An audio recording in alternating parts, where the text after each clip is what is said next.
ये आपके यहाँ तो, अब मुझे एक बात बताइए, क्या कानून में, पाकिस्तानी कानून के एतबार से इस तरह की निकाह दुरुस्त है? आई बिलीव सिंध में अभी आउटलॉ हुआ है, बाकी जगहों पे इसकी सख्त मुखालफत की जा रही है। नहीं, पूरे पाकिस्तान में जो पर्सनल लॉ है वो यानी जो इस वक्त स्टैंडर्ड पोजीशन है हनफी जो पोजीशन है उसके खिलाफ है पाकिस्तान का जो पर्सनल लॉ है। तो मैं ये मान ही नहीं सकता अनलेस ये कि मुझे कोई दिखा दे तो ठीक है कि पाकिस्तानी जो लॉ होगा वो ये कि आप 8 साल 9 साल 10 साल की बच्ची से निकाह कर ले, नो टेंशन। तो कानून बना हुआ है, इसके बावजूद कानून की खिलाफ वर्जी हो रही है। मुआशरा उसके लिए तैयार नहीं है, इसीलिए खबरों की जीनत बनते हैं। अगर मान लीजिए ये चीज कॉमन हो जाए तो क्या फिर खबरों की जीनत बनेंगे? नहीं, वो तो माशरा तो रिजेक्ट कर चुका है, वो तो मॉडर्निटी। सब मैं चेक कर रहा था, पाकिस्तान में मिनिमम एज ऑफ मैरिज जो है वो ओवरऑल पाकिस्तान में लड़कियों के लिए 16 साल है। सिंध में 2023 में इसको 16 से 18 कर दिया गया था। लीजिए, तो इसका मतलब ये कि मिनिमम 16 साल है, मिनिमम 16 साल है।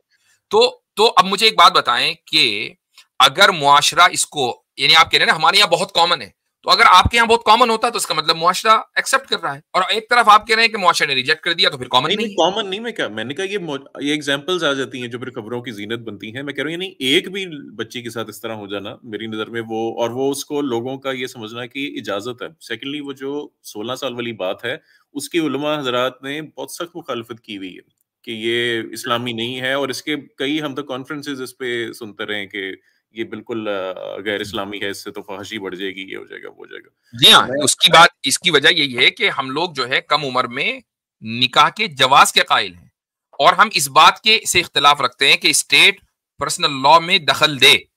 इससे हम इख्तिलाफ करें, स्टेट को क्या मतलब है कि वो ये डिसाइड करे कि एक इंसान की मीरास किस तरीके से तकसीम होगी। स्टेट को क्या मतलब है कि वो डिसाइड करे कि तलाक किस तरह होगी, निकाह किस तरह। नहीं, फंडामेंटली स्टेट का इससे कोई लेना देना नहीं, इल्ला ये कि वो इल्ला ये कि वो स्टेट इस्लामी हो तो फिर वो इस्लामी अहकाम को नाफिज करे। और इस्लामी अहकाम में ये है कि भाई माँ बाप की मर्जी से अगर बच्ची छोटी है निकाह हो सकता है, कंजम्मेशन ऑफ मैरिज नहीं हो सकती। अच्छा, ये थोड़ा सा जराई तफन्नुन, यानी खान साहब का जो इद्दत पर केस बना आपकी नजर में बिल्कुल गलत है।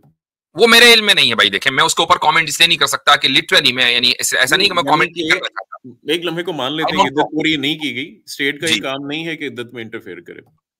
फंडामेंटली बात सही है, यानी फंडामेंटली ऐसा ही है कि इद्दत के मामले में औरत की बात का एतबार होगा कि इद्दत पूरी हो गई या नहीं हो गई। लेकिन ये जो पर्टिकुलर केस है इसके बारे में मुझे कोई इल्म नहीं है, ना मैंने केस पढ़ा, ना मैंने, बल्कि मुझे जिस दिन ये केस का फैसला आया तो मुझे कैसर भाई और आमिर भाई ने बताया कि हमारे यहाँ आज ऐसा हुआ है, तो मुझे पता चला कि ये भी कोई केस था। अच्छा, बिल्कुल ठीक है। बहरहाल मैं आखिरी बस कमेंट ये थी कि थानवी साहब की बड़ी इनकरेजिंग बात थी, और मैं हैरान हुआ कि हमारे माशरे में भी उस तरह उलमा के हाँ उस तरह राइज नहीं है कि कम उम्री की शादी को डिस्करेज किया जाए, उल्टा उसके खिलाफ ही बात की जाती है, कम से कम पाकिस्तान। जी हाँ, तो मैंने ये बात इसलिए दिखाई चूंकि देखें मुझे किसी को डिफेंड नहीं करना है, लेकिन अगर कोई आदमी मसलन वो कोई भी हो, वो मौलाना अहमद रजा खान साहब भी होंगे या मसलन कोई और भी होगा, अगर उसको अननेसेसरी इस्लाम के नाम पर बुनियाद बनाकर उसको डिफेम किया जा रहा होगा तो उसको हम डिफेंड करेंगे। तो ये मौलाना अशरफ अली थानवी की तरफ मंसूब कर दिया जाता है कि जी वो तो उन्होंने यूं लिख दिया, वो लिख दिया। तो इसलिए मैंने ये किताब आपको दिखाई कि वो 100 साल पहले ये इस्लाही तहरीक चला गए। बिल्कुल ठीक है, चलें, थैंक यू सो मच मुफ्ती साहब। चलें, आइंदा बात होगी। Thank you so much. जरूर, थैंक यू। अच्छा भाई, योहान। हेलो। जी हाँ, बोले। अबू तुराब भी है, मैं ले रहा हूँ अबू तुराब आप। हाँ भाई बोलो। जी, एक ये अभी नागा भी कर दिया करो। हाँ जी। जी, तो मतलब आप ये बता रहे थे कि आप फिरका वारियत के खिलाफ हैं, पर आपका जब मैं देखा तो आप खुद एक फिरके से ताल्लुक रखते हैं, देवबंद। भाई आपको ये तो कॉन्ट्रडिक्टरी स्टेटमेंट हो गया। आपको बस ये आपको क्या टेंशन है? नहीं, मैं बहुत बड़ा, मैं सुने, नहीं मैं खिलाफ नहीं हूं, मैं बहुत बड़ा फिरका परस्त हूं। अब बोलो, कोई फर्क पड़ा आपके ऊपर? तो मेरी आपको चलो ठीक है, मैं कॉन्ट्रडिक्टरी हूं ना। आपका ताल्लुक इस्लाम से, यानी आपके ऊपर सवालात आपके इस्लाम से मुताल्लिक होने चाहिए, ना कि मेरी जात से। मेरे अंदर 1000 नहीं लाख कमियां हैं, आपको इससे क्या फर्क पड़ता है? नहीं, वो मैं आपको फिरका वारियत पसंद नहीं है? भाई आपको इससे कोई फर्क नहीं पड़ना चाहिए कि मैं फिरका वारियत के खिलाफ हूं कि फिरका परस्त हूं, मैं कुछ जानने वाला हूं या बिल्कुल नहीं जानता हूं। 1 लाख कमी है कि 1000 है, डजंट मैटर। मैं इस्लाम नहीं हूं। आपका सवाल इस्लाम से रिलेटेड होना चाहिए। नहीं, अगर मुसब मैं जस्ट फॉर द आर्गुमेंट, अगर कोई बंदा फिरका परस्त है भी तो what does he have to do with it, मतलब विद ऑल ड्यू रिस्पेक्ट, मतलब एक आपको क्या क्या करना है उसके साथ? आप हाँ, सवाल मतलब करें ये इस्लाम क्योंकि पर। भाई नहीं, क्योंकि भाई हम हमें देखो, हम भी एक फिरके से ताल्लुक रखते हैं बुद्धिज्म में। हम तो ओपनली कहते हैं कि हमें इससे लिंक है, पर आप बोलते हो कि हमारा कोई लिंक नहीं है फिरका से। पर अच्छा, आप एक बात हमें बताओ, फिरके अगर को मैं फॉलो कभी करते बुद्धिज्म हो। पर, कभी मैं बुद्धिज्म के हाँ ऊपर ऑब्जेक्शन करूंगा, तो मैं क्या आपके हाँ फिरके को कभी डिस्कस करूंगा कि नहीं आप तो फला फिरके के हैं, मैं तो आपसे पहले आप मुझे अपना फिरका क्लियर करें या अपने फिरके को डिफेंड करें, मैं तो सीधा बुद्धिज्म के ऊपर ऑब्जेक्शन करूंगा, कोई भी फिरका हो। हाँ, मतलब कि उनका जो कॉमन जो टीचिंग है उन पर कर सकते हैं, पर स्पेसिफिकली जो डिफरेंसेस है उस पर तो अच्छा, कोई भी और कर सकता है ना। जैसे मेरा कभी अगर आप किसी फिरके के डिफरेंस के ऊपर गुफ्तगू करेंगे, मैं उस पर गुफ्तगू ही नहीं करूंगा, आप क्या कभी नहीं। चाहते हैं? आप आप क्या चाहते हैं? आप करेंगे? रफ़ेदन पे डिस्कशन डिस्कशन चले? हाँ, रफेदन पे कर लेंगे आपके साथ, आमीन बिल जहर पे कर लें। नहीं, मतलब कि डिफरेंस ऑफ ओपिनियन को डिस्कस करना जरूरी है, ये मैं समझता हूँ। पर आप बोल रहे हो डिफरेंस कि नहीं, ऑफ डिफरेंसेस ओपिनियन, को तो बिल्कुल डिफरेंस ऑफ ओपिनियन को जिक्र करना चाहिए या नहीं करना चाहिए, इसका ताल्लुक एकेडमिक सेटअप से है। ये मुसलमानों का इंटरनल मसला है कि वो एकेडमिक सेटअप्स में डिफरेंस ऑफ ओपिनियन जिक्र करें। हम करते हैं एकेडमिक क्लासरूम में, इसको जिक्र करते हैं, ये क्लासरूम नहीं है ना। यहां पर हम आवाम को इस मौजू के ऊपर कंफ्यूज नहीं करना चाहते। इस तरह के बहुत सारे चैनल्स हैं, वहां चले जाएं, वहां जिक्र करें, खूब दबा के फिरकेबाजी हो रही है, करो वहां जाकर बात। हम तो मुसलमान इसीलिए फिqही बात हम नहीं करते, क्योंकि फिका के अंदर डिफरेंस ऑफ ओपिनियन आ जाता है, अनलेस ये कि उस फिqही बात का ताल्लुक किसी इस्लामी टॉपिक से हो, यानी जिसके ऊपर इस्लाम पर एतराज हो रहा है, तो हम करते हैं, वरना नहीं करते। ठीक है अच्छा जी, ठीक हो जो अच्छा जी, जो पिछले बार जो डिस्कशन किया था उस पर एक पॉइंट जस्ट बोलना चाहता था। जैसे अरे यार, आपने सीधा बोला आके वही कि बोला जो करो या उधर की बातें ना किया करो। हाँ ठीक है, बोले। फैसल भाई का कमेंट आ हाँ गया, आतिफ भाई जगह बनाना। हाँ, जगह बनाए भाई। जी, तो आपने जैसे बताया था कि जो क्वालिटीज को मैनिफेस्ट करना वो एक अच्छा काम है, आपने बताया था। पर ये तो मेरे को ठीक नहीं लग रहा, क्योंकि अच्छा काम वही होता है जो जिसका कॉन्सिक्वेंस अच्छा होता है। तो यहाँ पे क्वालिफिकेशन मतलब जो मैनिफेस्ट किए हैं क्वालिटी, तो उसमें से कॉन्सिक्वेंस बुरा आएगा, क्योंकि उसमें क्या क्या काफिर हेल में जाएगा। मैं नहीं समझा किस चीज को मेंटेन करना। नहीं नहीं, जो क्वालिटीज है मतलब गॉड का, उसको मैनिफेस्ट करना, आप बोलते हो कि अच्छा काम है ये मैनिफेस्ट करना। तो वेट, अच्छा का मैं डेफिनेशन आपका लफ्ज जो है ना वो मुझे समझ में नहीं आ रहा, किस चीज को सही साफ साफ बोलें और मतलब माइक करीब करें। जी, जो गॉड का जो ऑल जस्ट का जो क्वालिटी है उसको मैनिफेस्ट करना आप अच्छा समझते हो, यही ना? क्वालिटीज के मैनिफेस्टेशन को होना, अच्छा ठीक है, हाँ। तो मेरे हिसाब से ये अच्छा नहीं है, क्योंकि जो एंड रिजल्ट अच्छा, है मतलब जो उसका जो एंड कॉन्सिक्वेंस उसका अच्छा नहीं होगा, इसीलिए वो ओके। अच्छा नहीं है, ये मैं समझता हूँ। तो इस हिसाब से तो काफिर को पैदा नहीं करना चाहिए, क्योंकि उसका एंड कॉन्सिक्वेंस अच्छा नहीं होगा। तो ये मेरा पॉइंट था। अच्छे और बुरे का फैसला कौन करेगा? अच्छे और बुरे का फैसला कॉन्सिक्वेंस से डिसाइड होता है, एंड रिजल्ट, कि वो अच्छा नहीं, हुआ या बुरा हुआ, अच्छाई की तारीफ इस हिसाब आप से। जो है अच्छाई और बुराई दोनों को डिफाइन कर दें। नहीं नहीं, उसका जो कॉन्सिक्वेंस है उसी से ही तो डिस्क्राइब होता है कि वो अच्छा हुआ हाँ, या तो बुरा हुआ। डिफाइन तो करें, अच्छाई और बुराई अगर रियलिटी है तो उस रियलिटी को डिफाइन तो करें। जी, बुरा मतलब कि जो एंड रिजल्ट में उसका फिजिकली या फिर मेंटली उसको हार्म हुआ, तो उसको हम एज अ बैड कॉन्सिक्वेंस मतलब बोलते हैं। तो अगर आपने किसी को डेथ पेनल्टी दे दी तो उसको फिजिकली हाँ हार्म हुआ, अब वो बुराई की अच्छाई है? भाई, ये तो एग्जाम्पल गलत हुआ ना, मैं इसका पूछ रहा हूँ, हेल और हेवन का बात कर रहा हूँ। आप नहीं नहीं, इसका मैं भी एग्जाम्पल तो, मत आपने लीजिए। कहा ना कि अगर एंड रिजल्ट उसका बुरा निकले, हाँ फिजिकल हार्म हो जाए, तो इस बंदे को फिजिकल हार्म हो गया, इससे ज्यादा और क्या बुरा रिजल्ट निकलेगा कि आपने उसको जिंदा लटका दिया? तो आप बताइए, क्या ये बुराई है कि अच्छाई है? नहीं, पर उस केस में वो किसी का नुकसान किया, पर इस केस में ऐसा नहीं है ना कि वो काफिर ने किसी का नुकसान किया, तो इसका तो कॉन्सिक्वेंस तो इसका मतलब ये हुआ कि हर अच्छाई या बुराई किसी न किसी वजह से अच्छाई या बुराई बनती है। अब आपने कहा कि नहीं उसमें ऐसा हुआ था, ठीक है, हाँ किसी ना किसी वजह से अच्छाई या बुराई बनती है, ये साबित हुआ ना। तो एक आदमी हाँ अगर किसी की किंगडम में, किसी के मुल्क में रहकर ये कहे कि मैं तो ना इस मुल्क की हुकूमत को मानता, ना इसके प्रेसिडेंट को मानता, ना प्राइम मिनिस्टर को मानता, ना कॉन्स्टिट्यूशन को मानता, और ना उसके कॉन्स्टिट्यूशन पे चलूंगा, ना कानून पे चलूंगा, तो अब ये बुराई है कि अच्छाई है? ये तो बुरा ही है। तो आप अल्लाह के मुल्क और उसकी ममलकत में रह रहे हैं, एक इंच एक जमीन उसकी पैदा करता है, ना उसको मानते, ना उसके कानून को मानते, ना उसके कॉन्स्टिट्यूशन को मानते, ना उसके भेजे हुए पैगंबरों को मानते, तो ये बुराई नहीं होगी? ये तो बुराई हुई, पर उसे एक स्टेप बस, पीछे आप अब जाइए ना, जब जो बुराई पहले होगी तो उस बुराई के, उसकी बुराई का नतीजा भी निकलेगा। नहीं, मैं तो एक स्टेप पीछे जा रहा हूँ ना, कि जो क्वालिटीज का उन्होंने मैनिफेस्टेशन किया तो उसको आप अच्छा कैसे समझ रहे हैं, ये मेरे को बस जानना था। आप अगर बुराई और अच्छाई के कॉन्सेप्ट को समझ गए तो मैनिफेस्टेशन होगा, उसका कोई भी कॉन्सिक्वेंस निकले। बात यह है कि अगर आप इसको बुराई समझ रहे हैं, या तो या कि आप अच्छाई और बुराई की मुझे डिफाइन कर दें ऐसी कि जिसको सब मान लें। आप भी जिस बुराई को मैं बुराई कह रहा हूं उसको बुराई तस्लीम कर रहे हैं, तो जब बुराई तस्लीम कर रहे हैं तो फिर उसका नतीजा भी निकलेगा। ठीक है, मैं इस पर थोड़ा गौर करूंगा। हाँ, गौर करें। जी कैसर भाई, आप तो एकदम ही चले गए। जी अस्सलाम वालेकुम। आज असल में लाहौर में हमारा कुछ पता नहीं, कुछ जलसा वगैरह है, कोई डिजिटल या क्या है, वो पावर का थोड़ा सा मसला बन रहा है। अच्छा। और दूसरे वो कुछ एप्स भी जो है थोड़ी सी हिट एंड मिस परफॉर्मेंस दे रही हैं। ट्विटर थोड़ी ज्यादा दे रही है, लेकिन होपफुली अब ठीक हो जाएगा इंशाल्लाह। वो हजरत, मुझे वो एक आयत याद आ रही है जिसमें अल्लाह ताला ने कहा था कि कुछ भी काम करते हो तो इंशाल्लाह कह लिया करो। कैसर भाई ने जो उस टाइम से इंशाल्लाह ने कहा कि मैं रुकूंगा, आज पक्का रुकूंगा। चले, अच्छी बात है। वो इस पे हमारे इलाके में हम बचपन में सुना करते थे कि एक आदमी था, सस्ते जमाने थे, कुर्बानी का कुछ जानवर उसने खरीदना था, मंडी जा रहा था, तो किसी ने पूछा कहाँ जा रहे हो, कहने लगा बैल खरीदने। उसने कहा भाई इंशाल्लाह कह लो। उसने कहा 800 रुपया मेरी जेब में है, इतने का बैल आ जाता है, इंशाल्लाह क्या हुआ। उसने कहा जी कह रहे थे अच्छी बात होती है। खैर वो गया, किसी ने उसकी वो कुछ और उचक्का था, जेब काट ली, पैसे गायब हो गए। अब वो थका हारा, लंबी कहानी है, मैं टाइम बचाते हुए अब वापस आया, तो उसने कहा बैल कहाँ है। बैल तो नहीं लिया इंशाल्लाह। उसने कहा भाई क्या हुआ। उसने कहा बस मैं इंशाल्लाह गया था, इंशाल्लाह किसी ने जेब काट ली, इंशाल्लाह पैसे नहीं रहे, और इंशाल्लाह मैं वापस। अब क्या। आज तो आप जो है कॉफी जो है नाक में चढ़वा देते। नहीं, वो भी आमिर भाई आएंगे, ये उन्हीं का हक है। जबरदस्त। जी हाँ, तो अबू तुराब साहब क्या सवाल है इंशाअल्लाह। जी अलैहिस्सलाम। जी मुफ्ती साहब, ये सुनन अबी दाऊद की हदीस है जी, 271 नंबर है।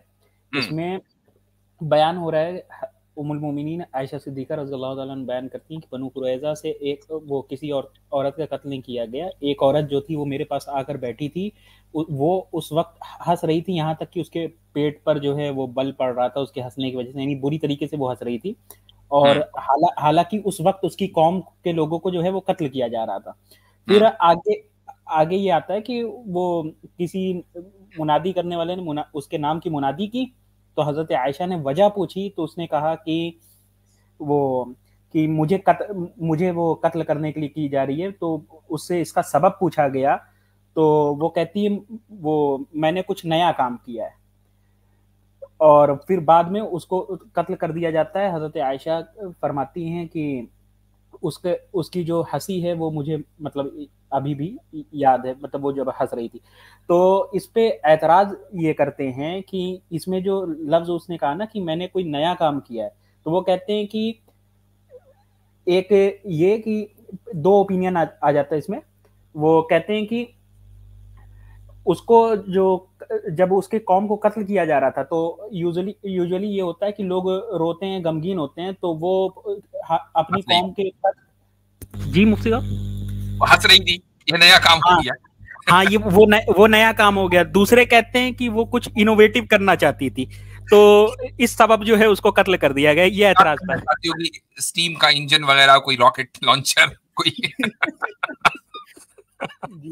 ये ऐसर भाई सही कहते हैं कि बड़ा अफसोस होता है अपने ऊपर कि हमारा वास्ता कैसे कैसे लोगों से पड़ा है। क्या ख्याल है कैसर भाई? ये वो एक वो आया करते हैं कनाडा से, अबू शाकिर जी, तो उनसे मैं कहता हूँ चले आपने नाम की लाज रखी इस हवाले से कि आपने एक नाम ऐसा रख लिया, वैसे नाम की लाज आपने भी नहीं रखी। लेकिन खैर चले, शायद हम ही अल्लाह ताला से मांगना चाहिए, तो पनाह मांगनी चाहिए कि शायद हमारे हिस्से में ऐसे लिखे हुए थे। तो चले फिर वो आगे वो भन में नजवाज वो सब सारा वाकया वो भी मैं सुन रहा था। और क्या किस यानी कि एक बंदा सोचे ना कौन सी मिसाल दूं तो दर्जनों सामने आ जाती हैं, चूज करना मुश्किल हो जाता है कौन सी छोड़ूं बीच में से। सही बात अल्लाह ही जी। अच्छा चले, इस वाकये की मैं तफसील बयान कर देता हूं ये मैंने स्क्रीनशॉट अभी एक शेयर किया है। अबू दाऊद की जो रिवायत है वो बिल्कुल ठीक है। एक बड़ा मसला है, और वो मसला ये है कि जो ट्रांसलेटर्स होते हैं वो अक्सर अकल से पैदल होते हैं। हदीसों के ट्रांसलेटर, खुसूसन सुन्ना.com पर मैं देखता हूं कि उनको पता ही नहीं होता कि ट्रांसलेशन करना किस तरीके से। मेरे ख्याल से ये गूगल ट्रांसलेशन है, या बहरहाल जो भी कर रहा है उसको कुछ नहीं पता हकीकतन।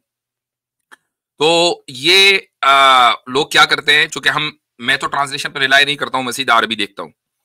अब ये जो हमारे मोहतरम इस्लाम दुश्मन साहिबान है, ये सारे के सारे करते क्या हैं कि ये देखेंगे ट्रांसलेशन। अब देखें इस हदीस में ट्रांसलेशन लिखा हुआ है कि मैंने पूछा, she said I asked what is the matter with you, she said I did a new act.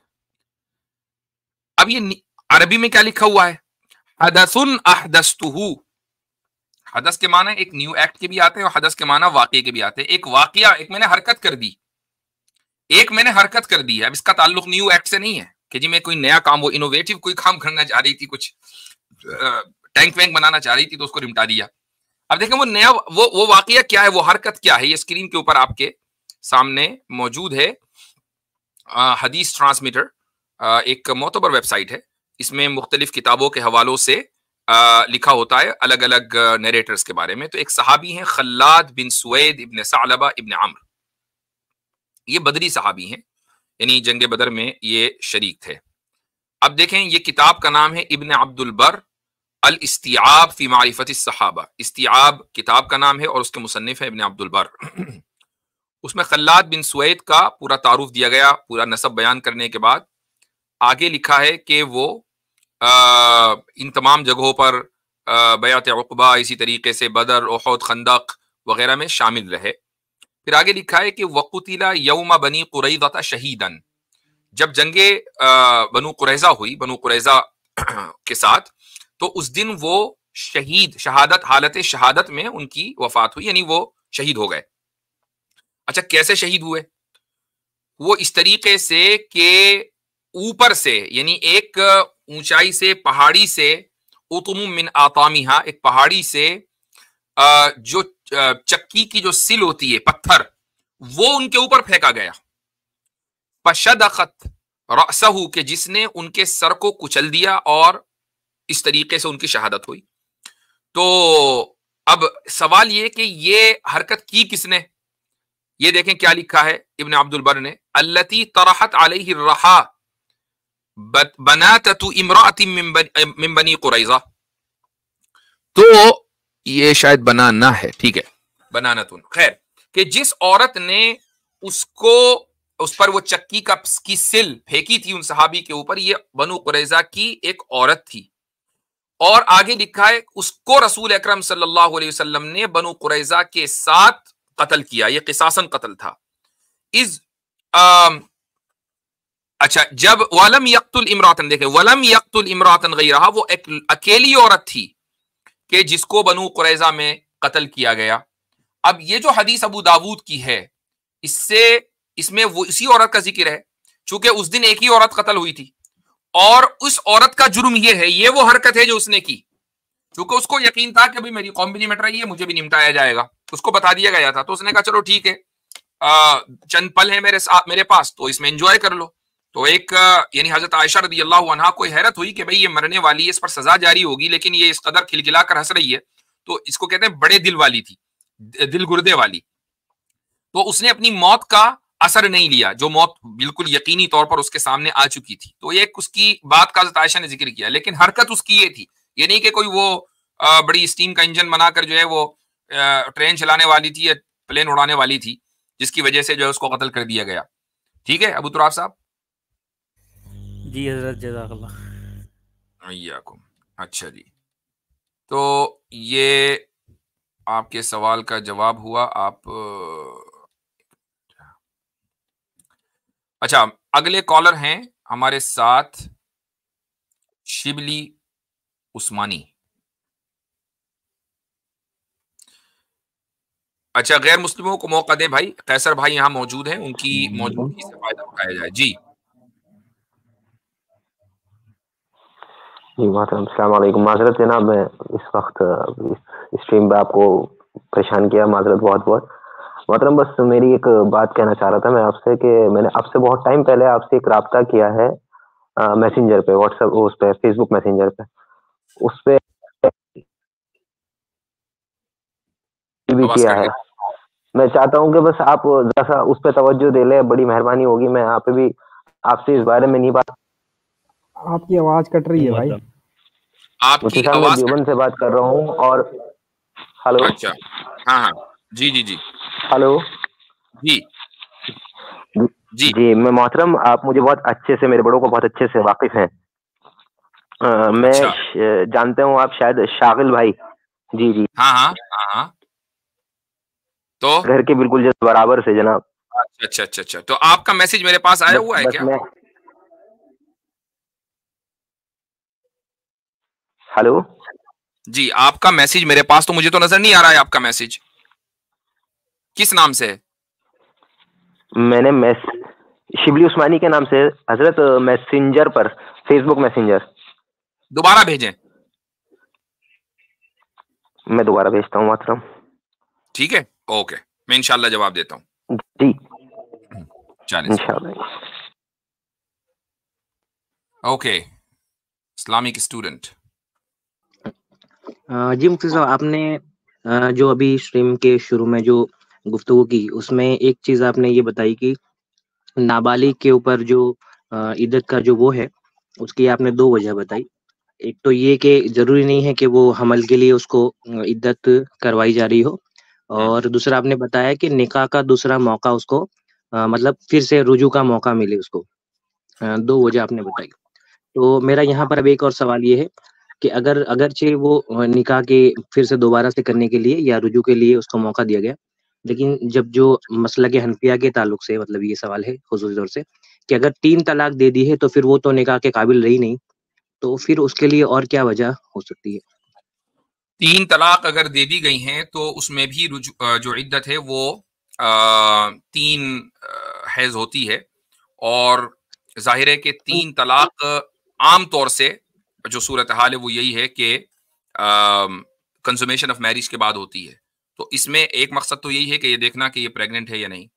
दूसरा जो वो ये कि एक औरत को इंतजार कराना, ताकि इस चीज को लाइटली ना लिया जाए कि यहाँ से तलाक हुई वहां निकाह, वहां से निकाह तलाक हुई वहां निकाह। एक पीरियड जो है वो दिया जाना चाहिए।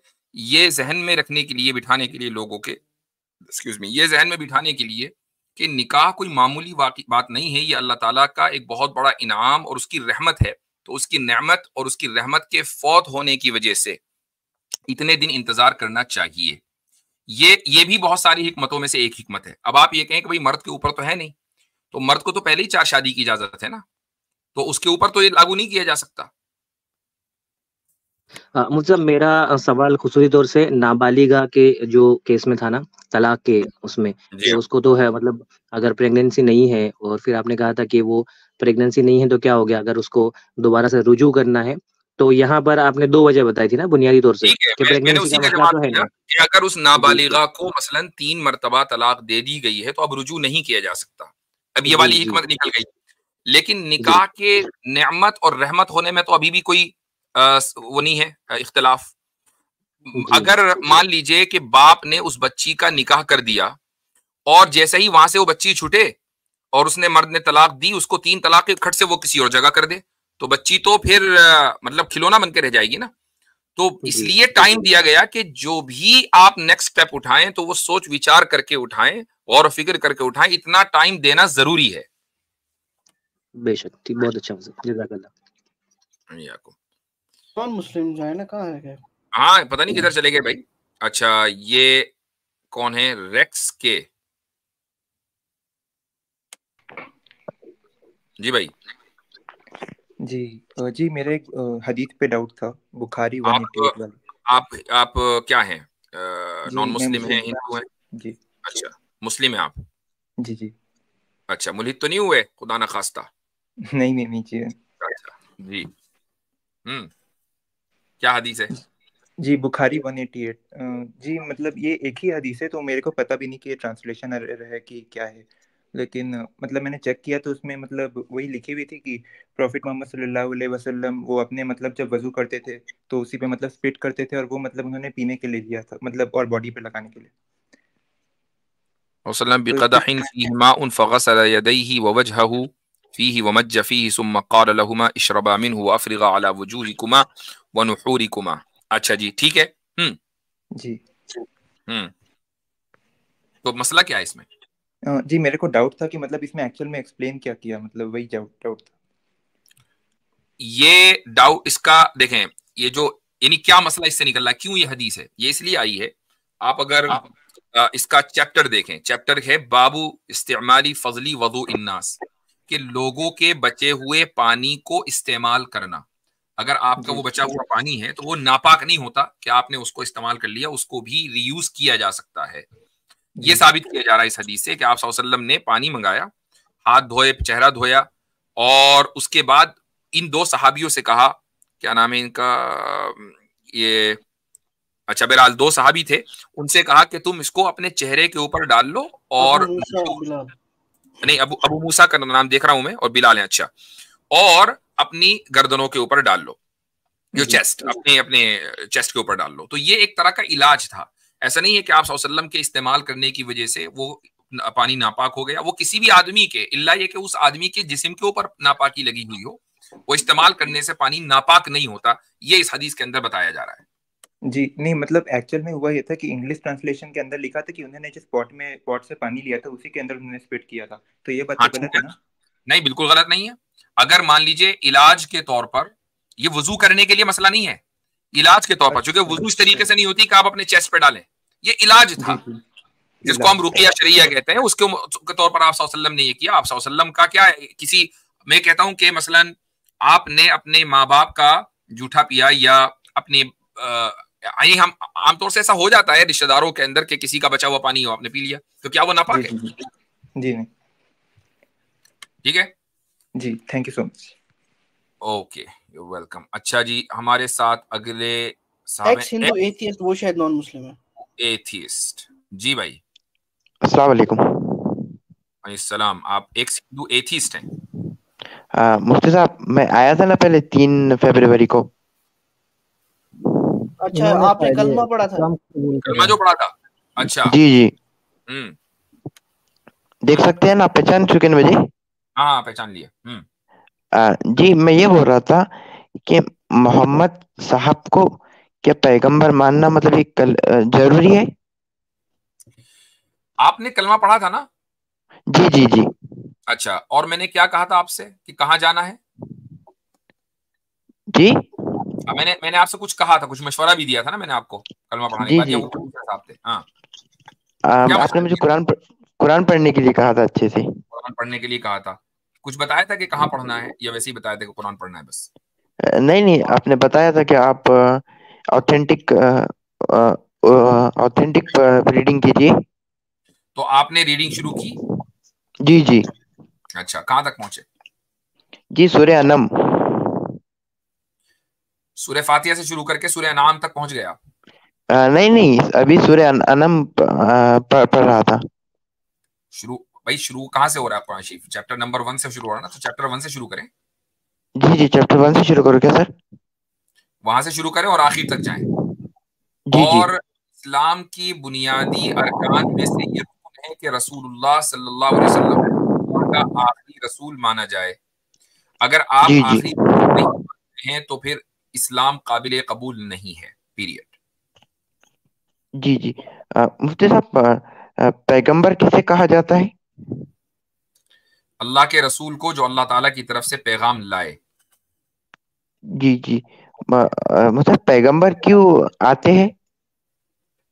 ताकि पैगाम आए। यार मैं मुफ्ती साहब एक बात, मैं थोड़ा सा बड़ी हैरत हुई है, ये 3 फरवरी को इन्होंने कलमा पढ़ा है, और 3 फरवरी से आज यानी 17-18 फरवरी है गालिबन, और अगर उस दिन आप मुसलमान हुए तो मोस्ट प्रोबेबली आपने उससे पहले अरबी नहीं पढ़ी होगी, कुरान नहीं पढ़ा होगा, व्हाट इज माइंड बॉगलिंग कि आप सूरह नाम तक यानी आप सूरह बकरा को क्रॉस करके सबसे बड़ी जो है नहीं और इतने टाइम में आप कैसर यहाँ भाई, तक पहुंच भी गए। मैं उससे ज्यादा है, उससे ज्यादा है तो मुझे इस पर है कि एक आदमी ने कलमा पढ़ा और अभी ये नहीं बता रहा है या उसको इस पर ईमान नहीं हुआ कि रसूलुल्लाह सल्लल्लाहु अलैहि वसल्लम को रसूल